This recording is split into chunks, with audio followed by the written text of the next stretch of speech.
Hey, it's Dr. Mona, pediatrician, your online mom friend who tells you how it is, and welcome back to the Pete's Doc Talk podcast. This year, you're going to hear from an incredible lineup of guests, experts, clinicians, authors, and voices I really respect, and new voices I never even knew before they wanted to come on the show. And you're also going to hear more solo episodes this year. Those solo episodes will be value-driven conversations about parenting, mindset shifts, and the things that make this whole thing, parenting, feel more sustainable. Sometimes they'll be about real-life decisions I'm making, the hard ones we don't always talk about, but probably should. They're reflective conversations about where parenting is, where I wish it could be, and what we need more of and less of. My hope is that these episodes help you breathe a little easier, quiet some of the noise, and feel more grounded in how you're raising your kids. Because parenting isn't about doing everything right. It's about figuring out what matters to you and leading from there. So make sure you are subscribed to the show. I know I say it every time, but in order for the show to continue, I need you all to subscribe and download like crazy all of the episodes you love, because that's how more people discover this podcast. And now let's get into today's episode. The other day, we were at the park and my son started running home to grab something and then would come right back. We live on a dead-end street and the park is basically next door, and he knows exactly where to go. And I don't think twice about it because we know the safety of our street. We know that he'll come back and he's old enough to understand.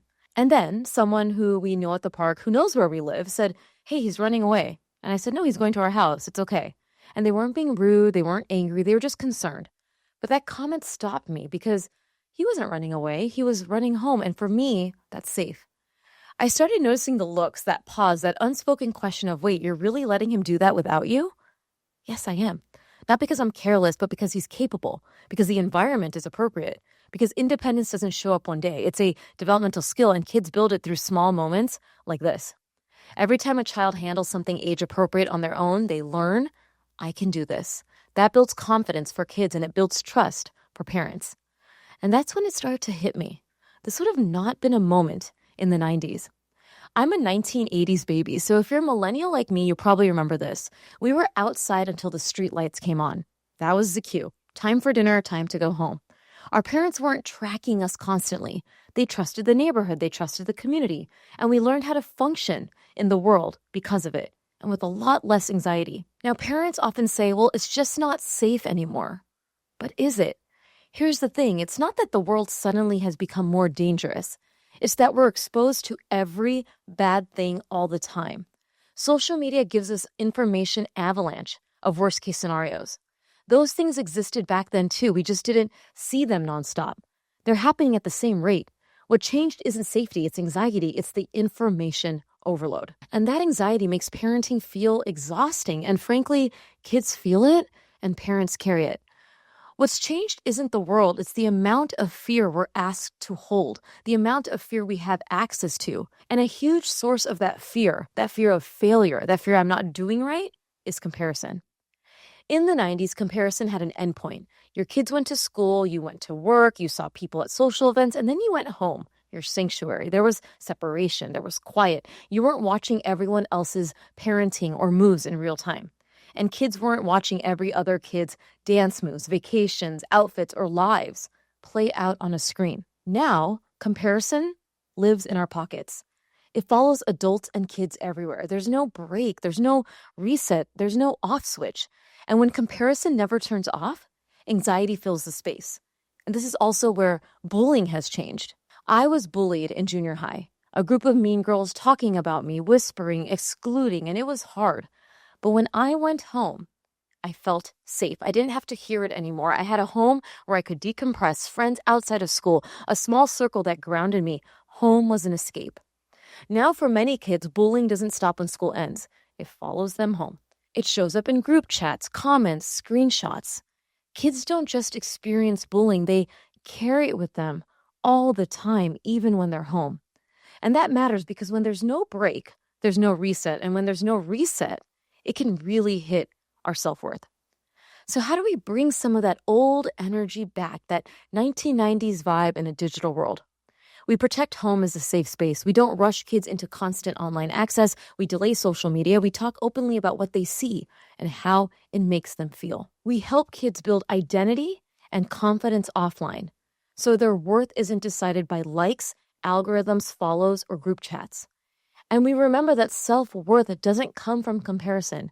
It comes from feeling known, valued, and safe, and the home is where that starts. And honestly, this whole topic probably deserves its own episode. Raising kids with self-worth in a digital age is one of the biggest challenges parents are facing right now.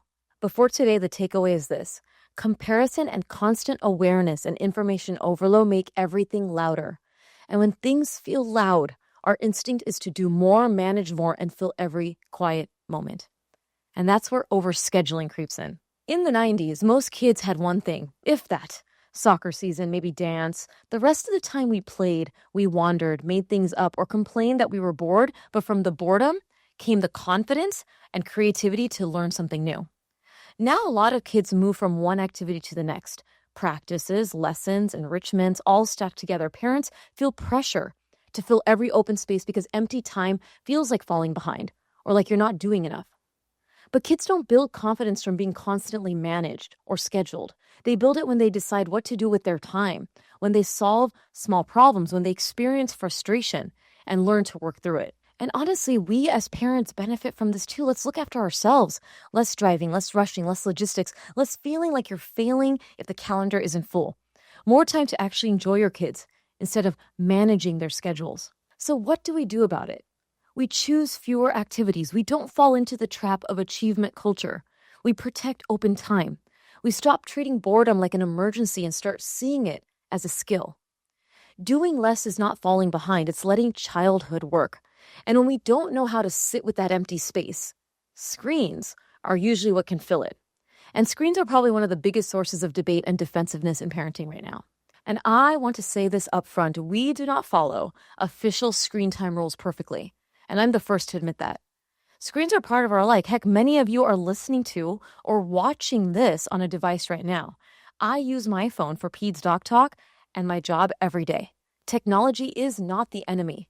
But screens are not our whole life, and we know that. That's the value you need to anchor yourself with. When I think back to the 90s, screens existed, but they looked very different. There was no personal devices. If my sister and I wanted to watch something, we had to agree. We had one TV, and that meant shared decisions, turn-taking, compromise, and sometimes disappointment. We didn't have screens in the car. Definitely not at restaurants. Airplanes had screens, sure, but it wasn't constant and it wasn't personalized. Screens showed up occasionally, not automatically. The convenience of screens is real now, and I get that. Families have their reasons. Different kids, different needs, different seasons.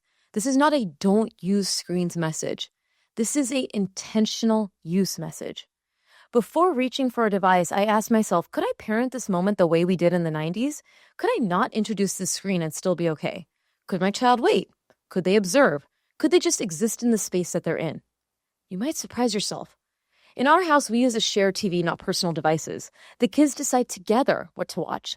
There's no watching on individual devices in the house. Screens live on the big TV only. My son does have an iPad, but it's locked away. And he occasionally uses it on days off to do Lingo Kids, which is an educational app. He does some coloring. He likes to go on Google Maps and figure out how to get to his school or other places. And I think that's awesome, but it's intentional. It's limited, and it's not the default. We allow iPads on airplanes because we also watch things on airplanes, but that's survival. We don't use them in cars or restaurants, not because screens are bad, but because we're protecting skills kids need to practice. And yes, there's also an eye health reason here. Big screens are further away. Kids aren't staring inches from a device for long stretches. And that's what I'm asking you to do. Look to see if you can use screens as the exception and not the rule. Think of when you really need it. And for the times that maybe don't need it, look at how you can redirect them out of the screen. And the reason why I focus more on big screen use versus devices is eye protection. Big screens are further away. Devices like cell phones and iPads, it requires the child to do a lot of close work. And staring and doing a lot of close work has an increased risk of nearsightedness, which has been established. And here is what kids learn when screens aren't the default, like it was in the 90s. They learn turn-taking when they have to share a screen. They learn patience when they have to wait. They learn how to negotiate and tolerate not getting exactly what they want. They learn how to be bored, and boredom is where creativity and independence grow. They learn how to be unoccupied without falling apart. And that doesn't happen because screens are bad. It happens because skills need space to develop. And like I said, this isn't about perfection. It's not about never using screens. It's about asking one simple question in each moment. What skill am I helping my child practice right now? What is the purpose of this screen? And can I cut back? Sometimes the answer is rest, sometimes it's survival, sometimes it is regulation for my neurodiverse children. As long as you know your why, understand the intent, and you won't go wrong. Because when you start making these choices intentionally, kids build patience, flexibility, and confidence. Parents build trust in their kids and a little more calm for themselves. Because one of the biggest skills kids need to learn is how to be bored and how to go out into the world without needing constant distraction. Boredom teaches patience. It teaches kids how to sit with themselves, how to observe, how to make something out of nothing. And it helps parents learn something too, that their child can cope without immediate entertainment and constant scheduling. I have a very vivid memory of my childhood, and I remember going to stores with my mom, and especially Mervyn's. Like, do you remember the store Mervyn's? No screens, no snacks. We complained. We made up games in the store. We people watched, and eventually we figured it out. We learned that discomfort passes and boredom means that we come up with the game at the store. And we learned something else that matters. Not every space is designed around kids. Sometimes you're just part of the environment, and that's okay, children. Not everything is for your child, and that's how they learn how the world works. That's a big reason I still take my kids on errands when instant gratification can help me do otherwise. We live in a world where you can outsource almost everything. Groceries can be delivered. Supplies show up at your door. You don't actually have to walk an aisle if you don't want to. And sometimes, yes, I want to be clear, it would be easier not to bring our children or to have this privilege of these delivery systems because it can be exhausting. It takes longer to take our children. It's not always smooth. But I take my kids to the bank. I take my kids to the grocery store. I take them because I want them to see how things happen, how to communicate with strangers with me, how food gets bought, how tasks get done, how the world works beyond their needs in a moment. Taking your kids on errands are practice. Practice waiting, practice being bored, practice walking alongside someone else's agenda, which is yours and what you need to get done. Practice learning that the world doesn't always revolve around you and that you're still safe and valued. Because kids don't need every moment to be exciting to learn something important. When we remove all boredom and discomfort, kids lose the chance to practice those skills. And parents lose confidence in what their kids can handle. And this is part of a bigger shift we don't always name. Kids spend less time just being out in the world, and adults have become less tolerant of kids existing in shared spaces, especially in America. But kids don't learn boundaries in isolation. They learn them by being out, by messing up, and being guided through it. That's why taking kids with us matters. We coach instead of avoid. We let learning happen in real life instead of waiting for perfect behavior. But this also requires the community and people to understand that kids need to learn. And in order to learn, they have to be out in the world. And sadly, I feel like, especially now in 2026, we haven't created a world where kids belong and that people understand child development. And remember, you don't need to optimize every moment for your child. Let kids wait, let them observe and be part of the world. That's real learning. And to be clear, this isn't about going backward. We actually know more now than ever about feelings, development, and trauma, and that matters. We've changed a lot for the better in 2026. I'm glad in 2026, corporal punishment is far less common, hitting, slapping, fear as discipline, even though I wish it would just be gone for good. I'm glad more people are realizing that fear-based parenting is not needed to raise respectful kids. I'm glad we're talking more about feelings instead of ignoring them, and that emotional literacy is finally seen as a life skill, not something soft or optional. I'm glad we're raising kids who can name what they feel and understand boundaries instead of being scared into compliance. I'm glad we understand more about harmful food culture and language, including the clean your plate mentality, labeling food as good or bad, and the way adults talk about bodies around kids.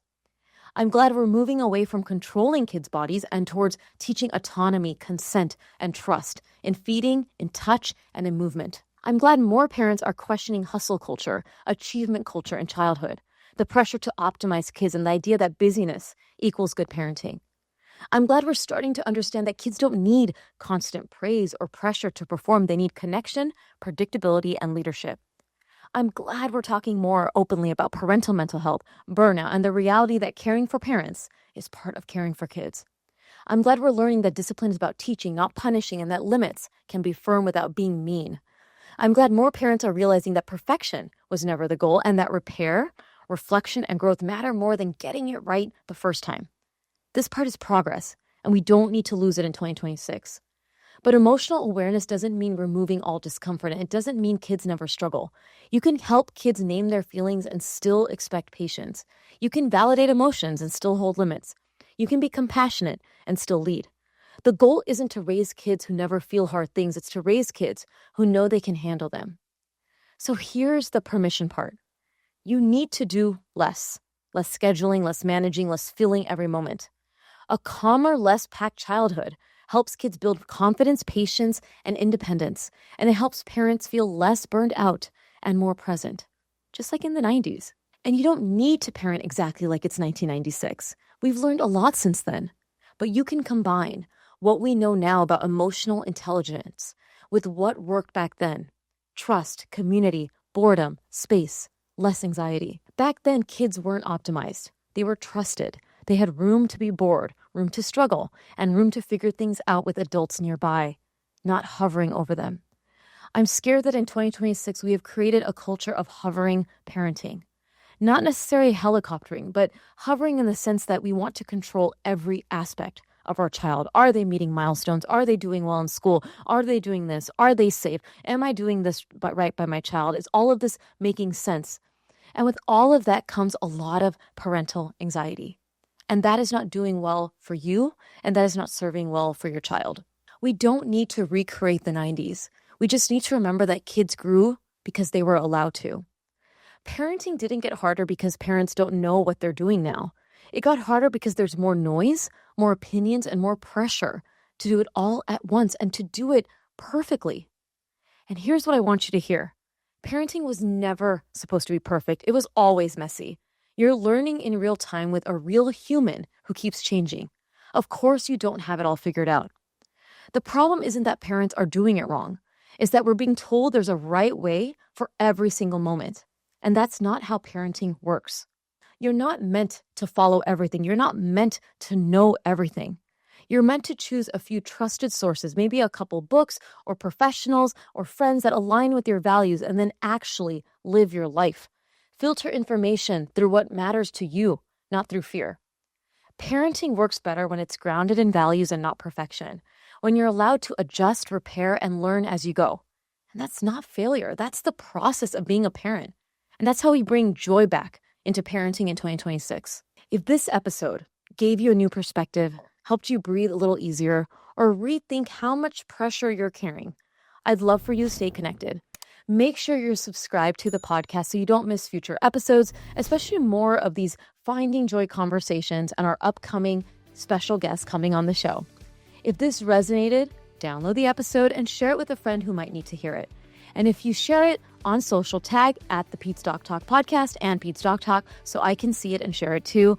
And as always, thank you for being here, for caring, and for doing the work of raising whole humans, but also doing the work and wanting to better yourself to be a great parent in 2026. You do not need to recreate 1990s. You just need to bring back trust in your kids and in yourself. I'll catch you all next time. Stay well.